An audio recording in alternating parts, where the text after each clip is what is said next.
For this question, we see on the top there are some background information on the travel meal allowance, which we see the allowance for employee-only meals across breakfast, lunch, and dinner, and also for meals with clients. And at the bottom, we see the question, and all we see is the different type of meals and the number of people and the total cost. So what we have to do here is we want to calculate the cost for each person for each type of meal and to see if it exceeds the travel meal allowance. So for the first employee breakfast, there are 2 people and the total cost is $26.53. So if we want to get the cost for each person, we divide 26.53 by 2 and we get around 13.27 per person.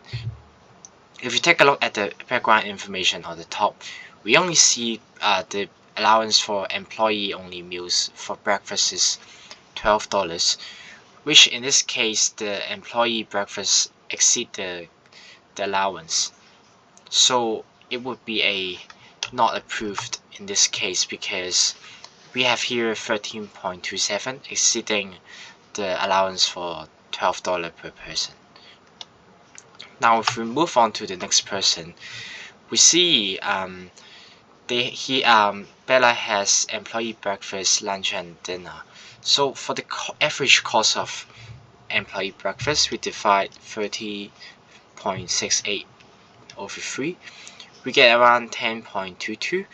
So because the allowance for employee only breakfast would be $12, so for breakfast it doesn't exceed the allowance. For lunch, we divide 42.27 over 3. What we get here is 14.1 around for each employee, and the allowance for employee lunch would be 15% per person, so it doesn't exceed the allowance as well. For dinner, we divide 76.09 over 3.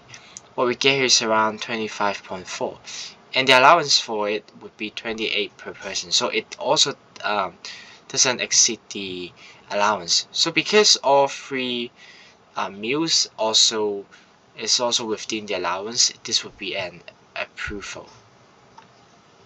So we see approved. For the next question, what we see first is client breakfast.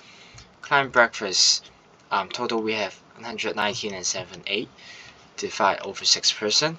Each person average at around 19.97.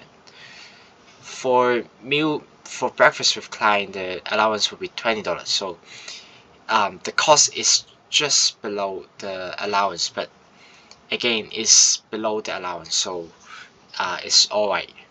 And for client lunch, total cost will be $137 per 0.87. We divide over 5 person. Each person costs around 27.5. And because the allowance for client lunch would be $30 per person, it's also within the allowance. For dinner, they didn't have dinner, so we can skip it. So for this case, this will be an approval because we see the breakfast and also lunch is within the travel meal allowance. So that's the end of this question. If you want to watch more related video, please make sure to click our website for more similar videos. Thank you.